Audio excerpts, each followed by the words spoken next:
아버지 하나님, 그렇습니다. 모든 환경과 그리고 가정과 나에게 주님이 넘치는 축복을 하신다 해도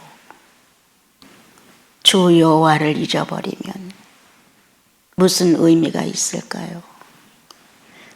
죄인된 우리를 구원하신 예수 그리스도를 망령되게 취급한다면 우리의 신앙은 어떤 의미를 지니고 있는 것일까요? 아버님, 오늘도 모인 이 자리 위에 주의 성령 충만하셔서 예수 그리스도의 현존을 느낄 만큼 진지하게 하소서. 각자가 자기들의 생활 속에 충성스럽게 살다가 공동체의 의미를 가지고 주님의 몸에 접붙여 함께 예배를 드립니다. 주님, 성도들의 한 가닥 진실, 예수 그리스도를 본받고 싶은 소원 모두에게 있음을 주께서 하시니 허황된 마음을 접어놓고 이 시간 오직 주님을 찾는 간절한 마음으로 이 예배에 임하게 하소서. 주님, 많이 고맙습니다. 항상 은혜를 잊고 사는 저희들에게 오늘도 그 은혜에 감사하다는 마음을 주께 드리게 하옵소서. 예수님의 이름으로 기도합니다. 아멘. 지난번에도 말씀을 드렸듯이 성경을 가까이 하지 아니하면 새로운 말씀이 나가면 이건 또 뭐야, 이렇게 이제 말씀을 은혜롭게 받기가 조금 어렵죠. 이 예수 믿고 나면 미신성이 우리들에게 농후해가지고 성령의 어떤 그 감각적인 역사가 한번 일어나고 나면 의뢰의 그와 같은 어떤 현상이 일어나기를 바라는 마음이 있어요. 그래서 이 진리이신 주님의 말씀이 우리들 실생활에 응용이 안 되고 자기 생각, 자기 감정, 듣고 보는 것, 이런 것들에 의해서 신앙이 아주 조잡스럽게 만들어질 수가 있어요.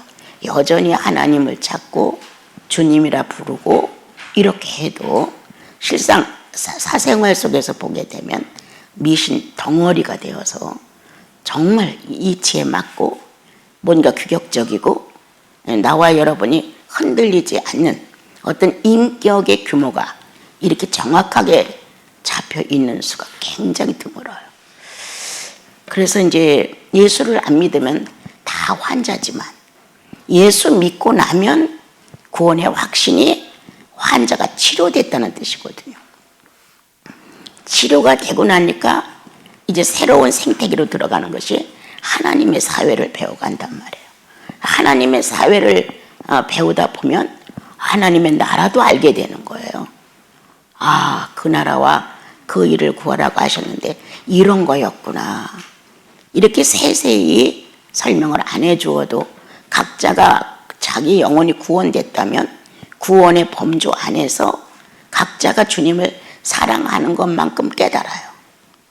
주님의 뜻에 맞춰 살으려고 애타는 것만큼 의미가 전달되게끔 되어 있어요.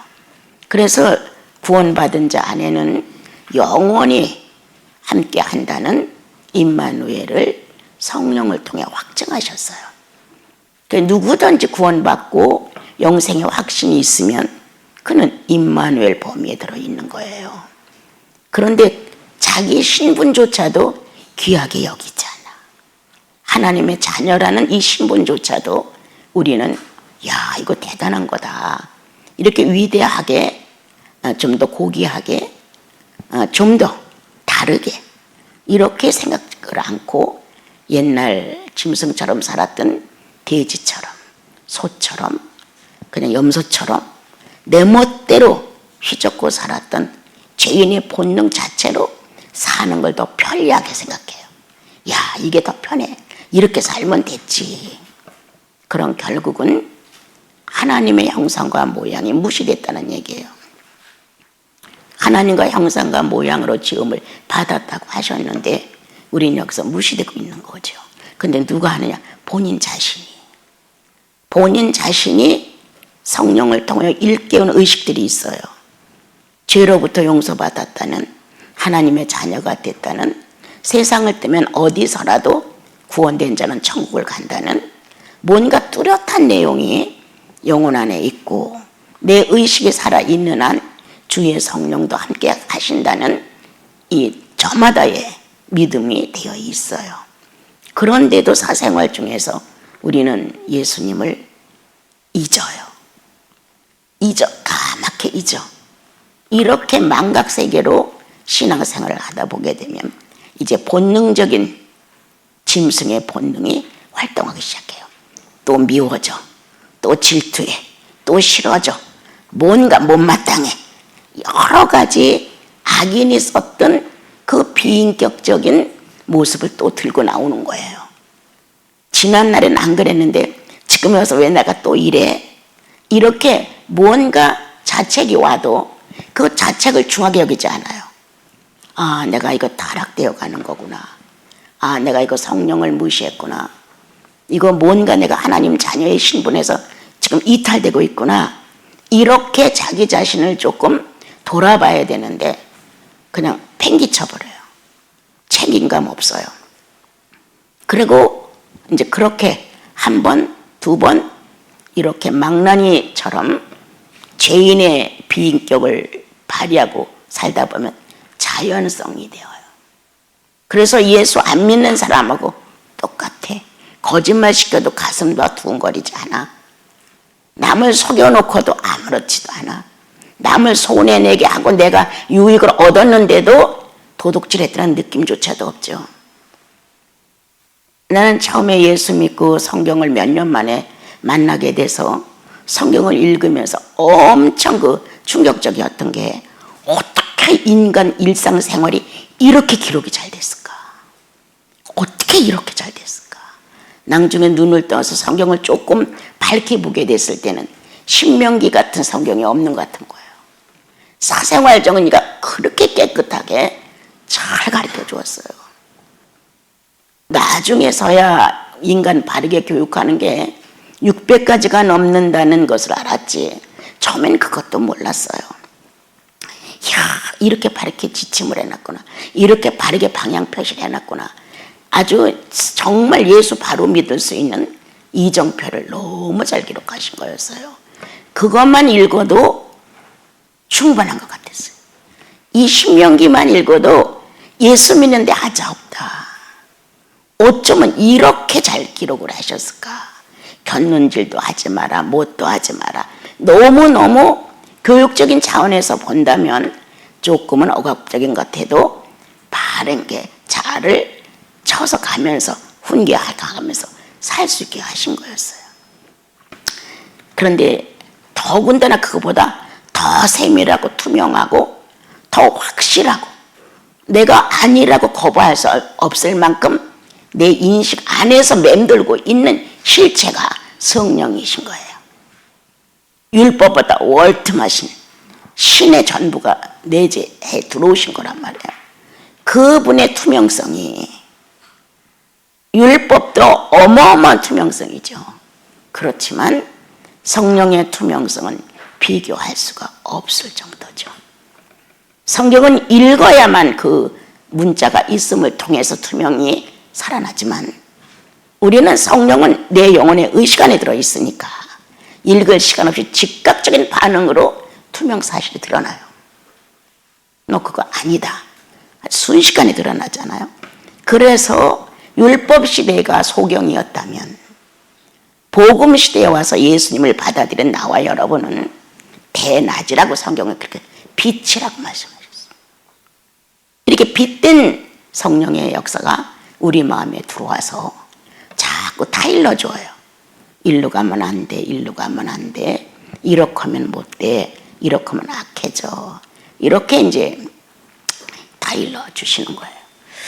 잠깐 묵상을 하다가 우리 찬미 1장에서 여호와를 잊지 말아라. 네가 심지 않은 무엇도 주고 네가 짓지 않은 무엇도 주지만 네가 죄인에서 구원받은 사실을 잊지 말아라. 이게 가슴에 꽉 밀려오는 것이었어요. 그래서 이제 순간 생각해봤죠. 내가 무엇을 잊었을까? 잊은 것만큼 난 교만할 수 있어요. 주의 어떤 모습에서 내가 무언가 희미해지면 희미해진 것만큼 난 잘난 척할 수 있어요. 그러면 꼴물견인 모습을 보일 수도 있었고, 꼴물견인 언어를 쓸 수도 있었고, 도대체가 어울리지 않는 이 억양 안에 들어있는 감정의 요소가 있었다는 거예요. 그래서 이제 그 내용을 묵상을 하면서, 야, 정말 개구리가 올챙이적 생각 못한다고. 그러한 인간 아주 흙더미에서 끄집어서 사람답게 살도록 신명기 같은 구구절절이 얼마나 반듯하게 살으라고 잘 기록을 하셨어요. 그러한 은총을 받고 사는 게 오늘날 예수인들인데, 이러한 축복을 사람답게 살다 지구에서 떠나는 이 놀라운 축복 하나만 갖고도 감지덕지야. 어떻게 해야 될까? 어떻게 해야 바르게 살까? 좀 더 진지하게 살 수 있을까? 진지하게 사는 것만큼 성령과 내가 부담 없이 교제할 수 있고, 성령과 내가 부담 없이 교제하는 것만큼 나는 자신도 모르게 변형이 되어가고, 다른 종교는 몰라도 예수 믿는 신앙은 예수 자체가 살아가시는 겁니다. 그 힘이 와서 하는 거예요. 이 나를, 모든 구조를 당신과 맞춰서 활동하게끔 창조를 하셨어요. 우리를 어디에도 맞춰지지 않아요. 그런데 아담이 범죄함으로 그 기관이 다 죽어 있었어요. 예수 믿으면 그 기관이 살아난다고 말씀하신 거예요. 죽었던 너희를 살리셨도다. 그래서 하나님에 대하여 모든 의식이 잠자는 것처럼 죽어있는 이 상태를 예수님의 죽으심과 부활로 인하여 우리가 새롭게 되었죠. 그 새롭게 됨으로 인하여 이제 살 수 있는 방법은 모든 영적인 기관과 육체적인 의식기관은 하나님과 연결되게 되도록 되어 있어요. 내가 막 노력하고 막 애쓰고 그렇게 하려서 되는 게 아니에요. 100번 입에봐도 안 돼요. 1000번 성경을 읽어도 안 돼요. 재산을 다 팔아 구제해도 안 돼요, 여러분. 단 하나, 나 위에 십자가를 지시고 죽었다가 부활하신 그리스도가 내 영혼 속에서 내가 죄인 되었음을 인정했던 추억이 있다면, 그로 인하여 내가 잘못 살아온 인생이라는 걸 고백한 적이 있다면, 그리스도의 죽으심이 나를 위한 피의 보상을 하나님께 드렸다는 사실이 어느 날 이렇게 내가 긍정을 했다면, 성령은 오늘도 그 자리에서 하나님 자신을 세우고자 그분이 창조하신다. 성령이 창조하시는 거예요. 내가 만들어가는 거 아니에요. 단 나와 여러분이 할 수 있는 것은 긍정적으로 받아들이는 거예요. 아, 그렇군요. 글로 가면 위험해. 그래도 난 가볼 거예요. 이게 오늘날 우리거든요. 근데 성령의 사람은 네, 알았어요. 이런 마음이 생긴단 말이에요. 이번에 너는 거기에 가담하지 마. 난 하고 싶은데요. 하면은 이만큼 얻는데 가담을 안 하면 하나도 못 얻잖아요. 이런 식이 될 수 있어요. 근데 성령은 더 큰 손해를 봐. 물질적인 면에서의 손해가 아니라 영적인 면에서 성령을 거스리는 많은 적자를 가져오는 일을 네가 할 수 있다. 안 돼. 이렇게 안 된다는 어떤 의미의 순응을 하고 나면 그 뒤에 얼마 안 가 깨달아져요. 아, 그때 주님이 그렇게 하셨구나. 그때는 모를 수도 있어요. 그리고 나서 주님 고맙습니다. 그때 주님이 저에게 그렇게 일러주셨군요. 이렇게 감사와 경배를 주님께 드릴 수 있어요. 이렇게 예수인다운 아주 젠틀한 모습, 아주 신사다운 이러한 삶의 표현이 주님과 나 사이에 성령을 통해서 이루어져 나가는 것이거든요. 예수 믿고 거칠어진다는 건 난 상상을 못 해봤어요. 예수 믿어도 거칠다, 이게 이해가 안 되는 거예요. 예수 믿기 전에는 풀어놓은 망아지처럼 거칠 수 있어요. 내 마음대로 다 할 수 있어요. 그렇지만 예수 믿고 나면 이제부터는 경계가 져지잖아요. 어떠한 신호대기가 있어가지고 돌아가, 멈춰, 직진해, 이런 것이 반드시 영혼 안에 있어요. 난 어느 날 어느 형제 부부가 찾아와서 예수 믿기 너무 힘들어요, 막 이렇게 일방적으로 말을 하는 거예요. 투정을 해가면서. 왜요? 그러니까 아우 하지 말라는 것도 많고 하고 나면 어렵고 막 그래요. 그래서 내가 난 예수 믿고 나서 하나 얻은 게 있습니다. 뭔데요? 그래. 성령을 거스리고 사는 게 더 어렵습니다. 성령을 순종하고 사는 게 훨씬 쉬워. 하지 말라는 거 안 하니까 너무 기분 좋고, 하지 말라는 거 안 하니까 막 충만하고, 하지 말라는 거 안 하니까 아빠 마음대로 부를 수 있고 자격이 갖춰지더라고. 당당하게 하지 말라는 걸 하고 나면 잘못했어요. 이렇게 하지 말라는 걸 하고 나면 오히려 부자연스러운데 하나님과 내가 남남이 되는 것 같은데, 하나님이 하지 말라는 걸 안 하고 나면 기뻐, 좋은 거예요. 그게 난 더 어렵더라. 예수 믿고 나니까 내가 확실하게 모든 걸 다 정확하게 하는 건 절대 아니다. 그렇지만 삶이 보통 살아가는 삶에서 조금 문제성을 가져올 수 있는 이런 것들은 주께서 그건 아니야. 그럼 아닌 대로 방향을 틀면 그렇게 어렵지는 않더라. 또한 만약에 그게 어긋났어, 그러면 빨리 제자리로 돌아가야 돼. 회개라는 건 눈물을 흘리고 울고 이게 회개가 아니야. 그래놓고 이튿날 또 고짓을 해.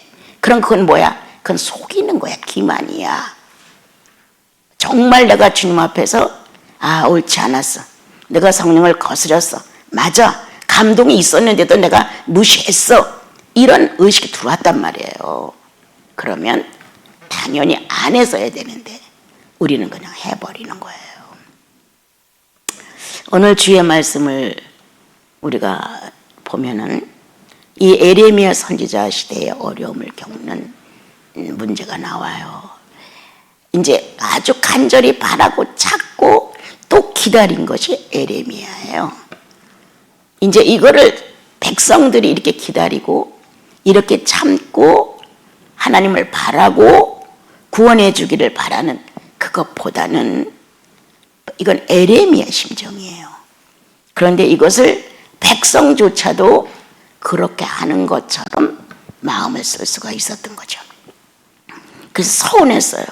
왜 하나님은 자꾸 이렇게 장애물만 갖다 놓으시고 하나님의 위대하심을 왜 열방에다 안 알려주시고 하나님의 백성은 이렇게 구원된다 하고 뻐기면서 잘난 척 좀 해야 되는데 이런 게 전혀 없고 수모를 겪고 더 형편없어지는 거예요. 여호와가 살았다고 하는 걸 내놓을 수 없을 만큼 비참해지는 거예요. 그래서 혼자 많이 고민했다, 혼자 많이 낙담이 되었다, 이렇게 했는데 어느 날 예레미야 가슴에 아니었어. 느껴지는 거야. 아니었구나. 하나님은 그렇게 때리다가도 매를 멈추시고 상처를 싸매시고 병들게 했다가도 다시 치유하시고 배고프게 했다가도 다시 먹을 거를 주시고 늘 새롭게 만드시는 하나님이라고 하는 것을 에레미야가 경험을 하게 되는 거예요. 선지자가 경험한 하나님을 소개하고 있는 거예요, 지금. 여러분들은 그 시대보다 지금 율법이 없이 구원된 여러분들과 나는 성령과 더 밀접해질 수 있어요.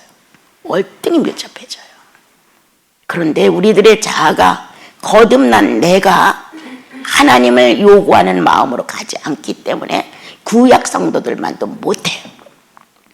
구약 성도들은 어떻게 해서라도 여호와의 말씀이 기록된 계명을 지키고 5가지의 제사를 지내서 용서를 받고 회복을 원했고 여호와가 우리들의 하나님이라는 걸 증명하고 싶었고 이런 게 간절했어요.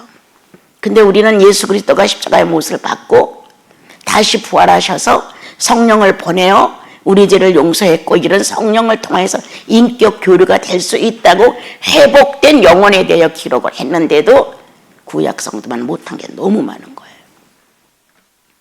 예레미야는 나는 깨달았어. 그분은 어떠한 분인가를. 그래서 이제 25절, 26절 앞에 거를 읽은 거예요. 그는 내 마음 같지 않더라. 내가 생각한 것은 아니었더라. 그 하나님은 이러한 분, 이러한 분, 이런 분이었다라고 23절, 24절 이렇게 쭉 나오죠. 자, 그래서 이제 25절에 와서 이제 기다리는 자들에게 구하는 영혼들에게 여호와는 선하시다. 같이 그 앞에 보게 되면 그는 엄청나게 자비와 국률이 넘치더라. 그 하나님은 아침마다 새롭게 도우시는데 당신의 성실하심으로 하시더라. 이제 이 예레미야가 느낀 것은 사람의 방법대로 되는 것을 원하고 있었지만 나의 방법대로 되는 것이 아니라 하나님의 성실성에 의해서 일자리가 되더라. 신의 법칙, 신의 질서, 신의 조화, 이렇게 창조의 법칙으로 조화와 균형과 질서로 이스라엘 민족을 이끌어 가시더라. 나는 그거를 모르고 왜 하나님은 이렇게 해요? 왜 다른 민족에 비해서 우리는 이렇게 고난을 많이 받아요? 하나님이 계신데 왜 우리는 이렇게 종살이처럼 되어요? 이런 식으로 이제 불평불만을 했는데 아니었다고 고백을 하는 거예요. 그래서 그 고백의 25절이 기다리는 자들에게는 구하는 영혼들에게 여호와는 선하시다. 누구에게 선한 분이냐 설명을 해주잖아요. 기다리는 자들, 구하는 자들. 자, 우리는 어떻게 주님을 기다리느냐? 잔뜩 금은 보화를 갖다가 내 앞에 쏟아주기를 기다리죠, 주님이. 내 인생의 문제를 직접적으로 해결해 주기를 우리는 기다리죠. 무엇을 구할까요?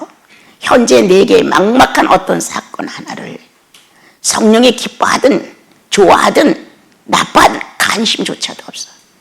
예수님이 이건 아니라고 말을 하든 말든 관심도 없어. 상대의 의견에 간섭하지 않고 내 의견만 송두리째 쏟아놓으면서 난 구하고 있습니다. 나는 기다리고 있습니다. 이런 식의 자세가 이건 아닙니다, 여러분. 하나님 입장에서의 기다림, 하나님 입장에서의 구함은 우리가 생각하는 것과는 전혀 다르다. 왜? 우리는 물질적인 존재다. 물질적인 존재이므로 물질적인 방법에 의한 해결을 요구하고 있다.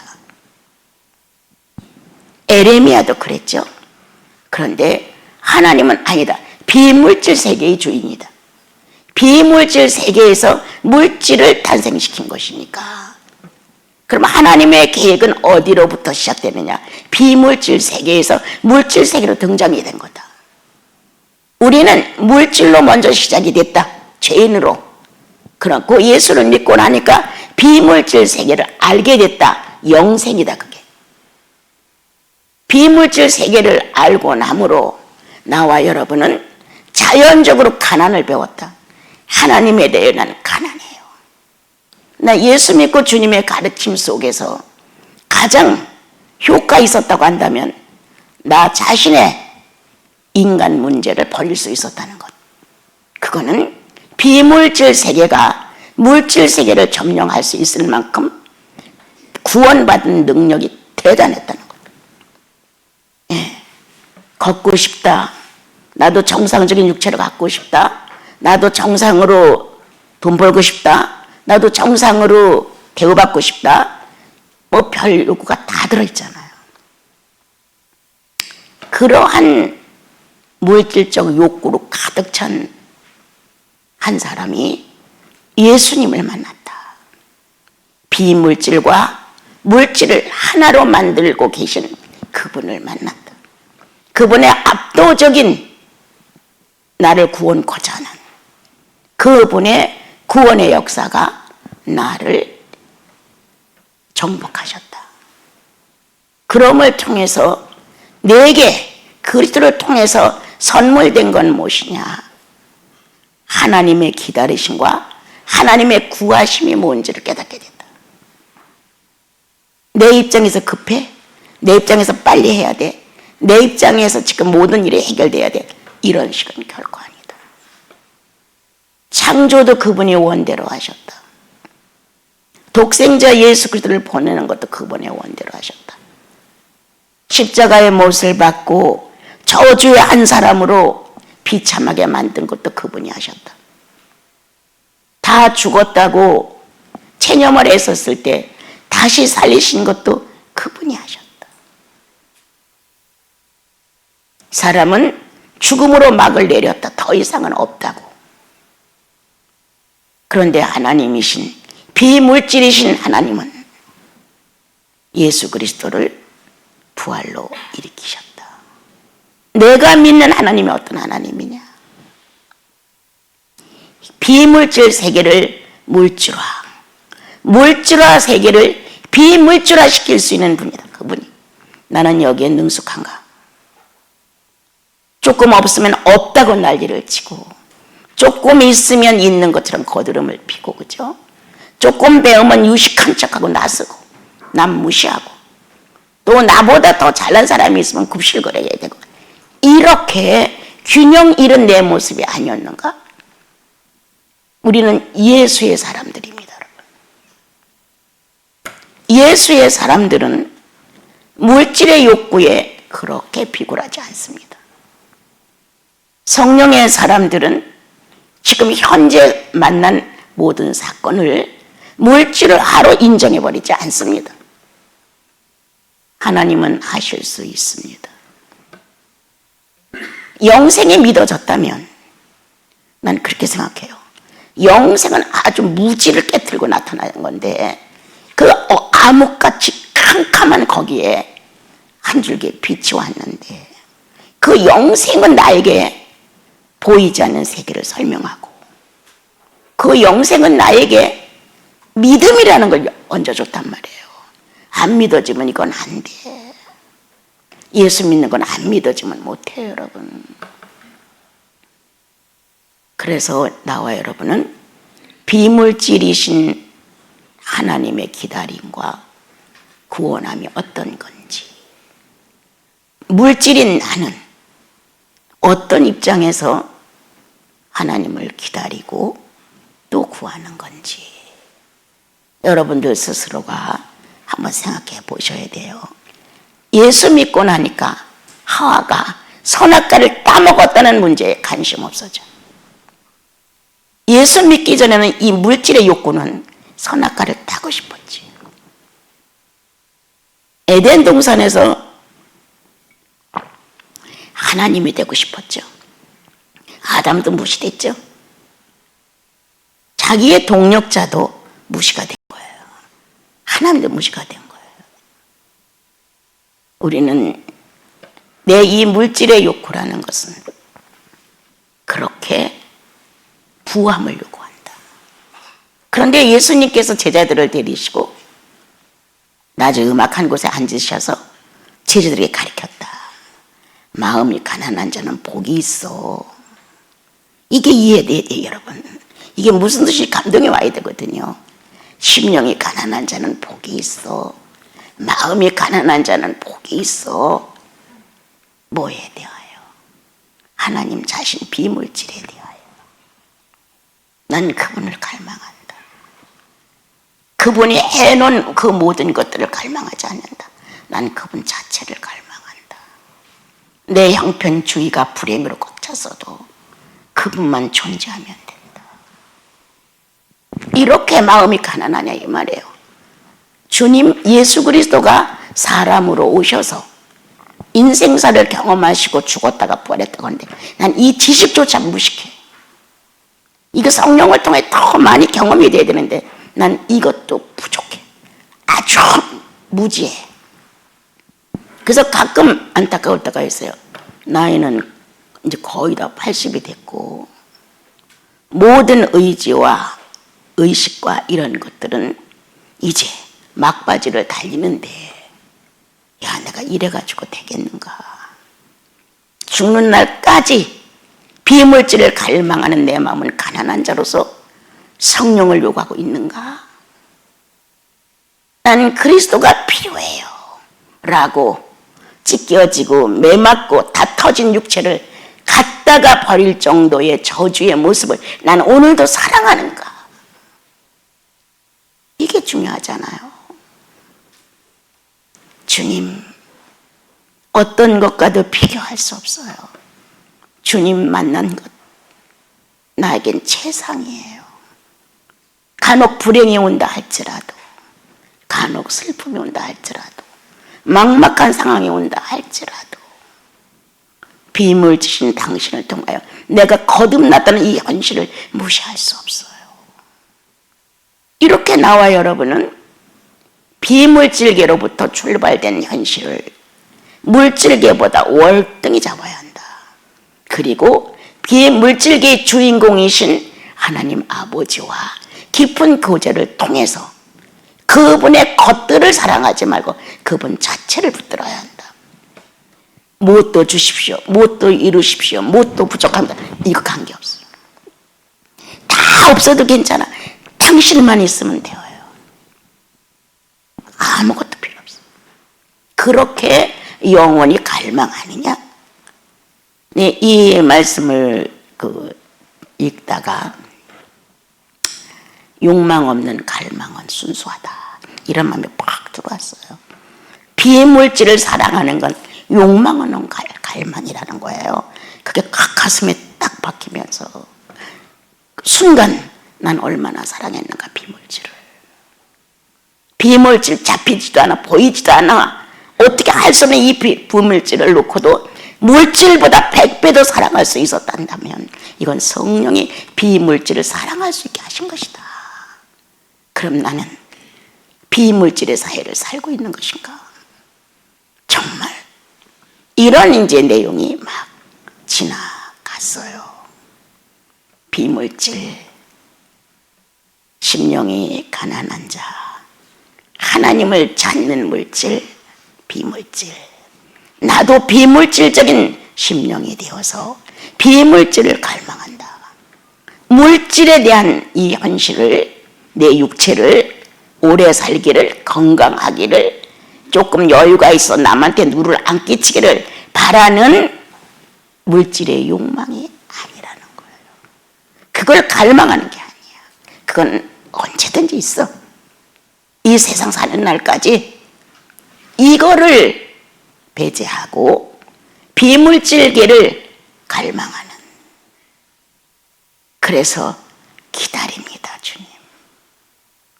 오늘은 슬플지라도 내일은 기쁨이 오지요. 기다립니다, 주님. 안 온다 할지라도 당신 자체가 생존이시니 내 생존은 가치가 있습니다. 이거 아닙니까, 여러분?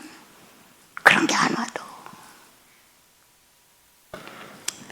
오늘 성경은 그렇게 에레미야 마음을 축복하셨습니다, 여러분. 26절을 보게 되면 읽어봐 주세요.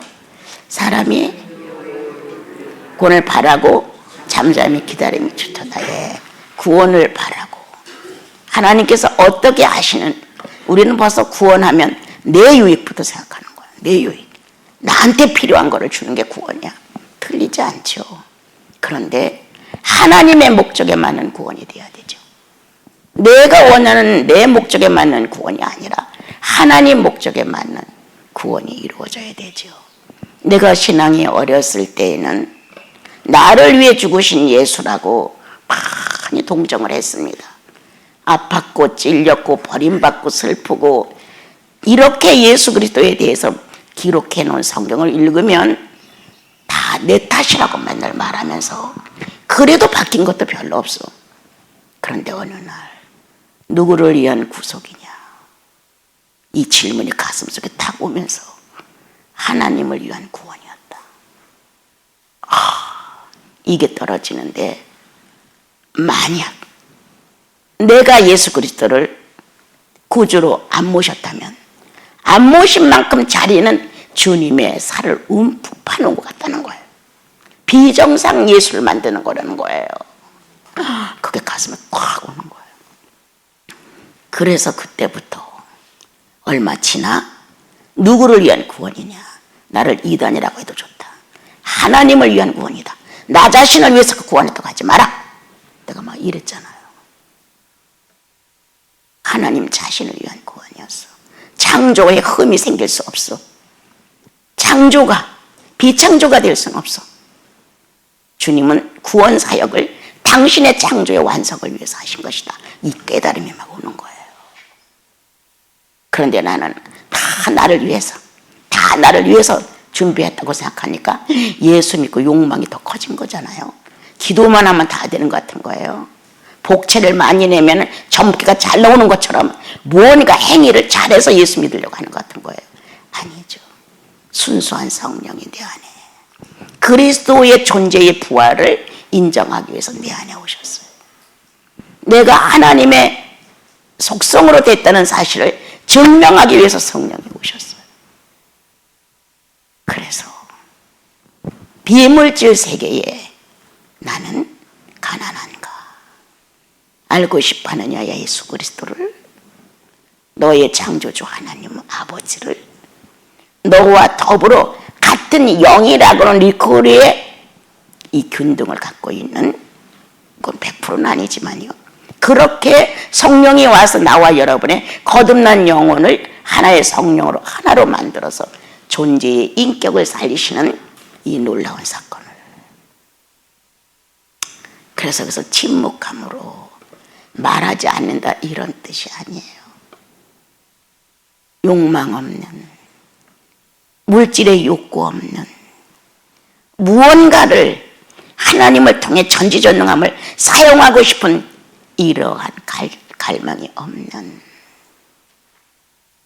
이대로 버려진다 해도, 이대로 가치 없게 그리스도가 죽는다 해도 하나님을 위한 일이라는 거예요.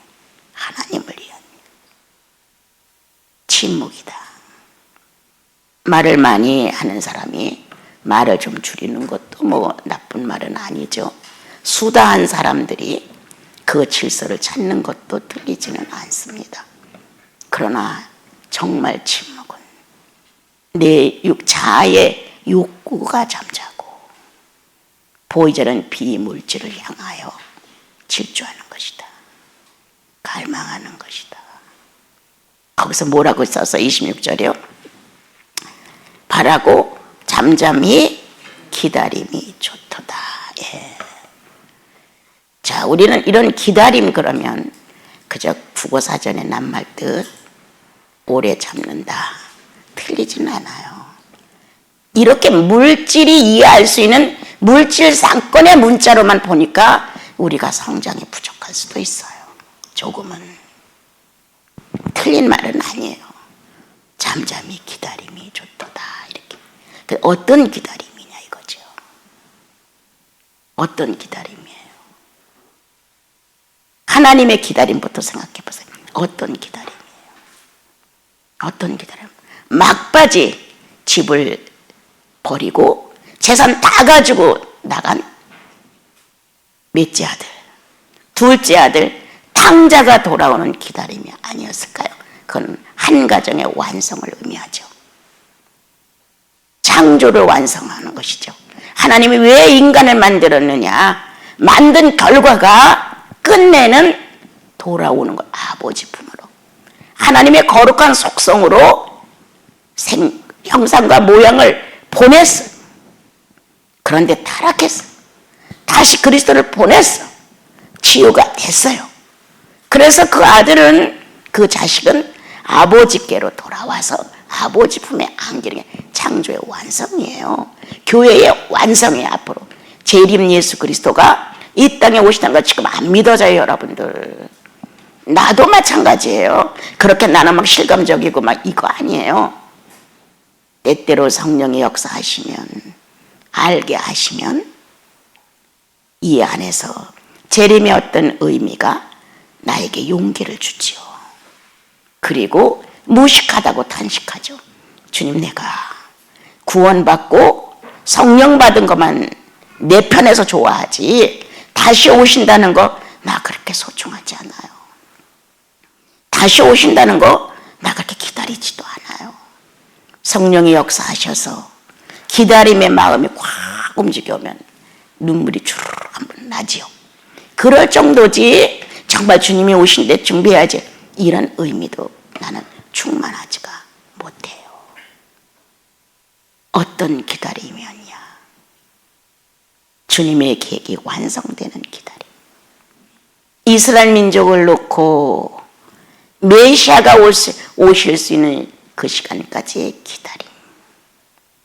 그 메시아가 죽었다가 부활하시고 승천에 오르셨는데 또 어떤 기다림.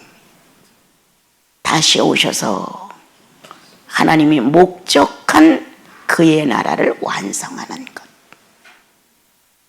창조의 완성은 그의 나라가 완성되는 것이죠. 난 거기까지 아직 침노하지 못했습니다. 내 개인적으로 조금씩은 이렇게 하지만 그렇게 능통이 안 되더라도 어느 정도 한 60% 이상은 좀 알아야 되는데 첫째, 관심이 그렇게 없어요. 이제 나는 여기서 예수 믿고 구원받고 이렇게 주님을 절절히 사랑하다가 그 뜻이 이루어지는 것이 이 영혼 안에서 예수 그리스도를 부활시키는 일인데 이런 것이 잘 되다가 주님 나라로 가는 거다. 여기까지가 내 숙제인지도 몰라요. 그런데 이제 얼마 전부터, 몇 년 전부터 그 나라와 그 이에 대하여 조금씩 움직임이 오더라고요. 근데 이 범위를 내가 어떻게 다 할지 그건 저도 몰라요. 다시 오시마 약속한 것 믿어요. 어떻게 안 믿겠어요? 그런데 실감적인 게 아니에요. 예, 그렇습니다. 긍정해요. 맞아요. 성령의 역사가 그거를 새롭게 움직여주지 않는 한 그렇게 진지하지 않아요. 여러분, 한 주를 살아가면서 어떤 기다림이냐? 하나님의 목적이 달성되는 기다림. 크게 보면은 그 나라의 왕국이, 그 나라의 의가 서지는, 하나님이 창조의 목적이 서지는 거지만 짧게 작게 나 개인으로 본다면 어떤 게 기다림이냐? 내 안에 성령이 인정되는 것, 내 삶에서 예수 그리스도가 현실화되는 것, 나와 여러분의 이 신앙적인 생활 속에 성부이신 하나님이 유일하신 삼위일체의 하나님으로 군립하시는 것. 이러한 기다림 속에서 나와 여러분은 오늘도 비물질과 물질 세계에 대하여 고민도 하시고, 내가 물질에 이렇게 노예가 되어 있구나, 내가 물질을 이렇게 사랑하고 있구나, 물질에 대한 욕심이 이렇게 큰데 어떻게 내가 신령한 것을 이해할 수 있을까? 라고 탄식도 좀 해보시고, 그러나 근본적으로 비물질이 들어와 나를 예수 믿고 구원받은 자로 인정하셨으니까 그 소원이 내 소원이 아니라 주님의 소원이야. 마음이 가난한 자, 에덴 동산에서 하와의 탐욕을 얼마나 멋지게 승리하셨습니까? 자신을 다 줘버렸잖아요. 그 선악 하나 따먹고 잘 돼 보려고 하와는 했는데 예수님 내 몸까지 다 가져가라. 목숨까지 버리셨잖아요. 예수를 생각한들 나와 여러분 너무 자신들에 대하여 애착을 조금은 벗어나십시오. 찬양합시다.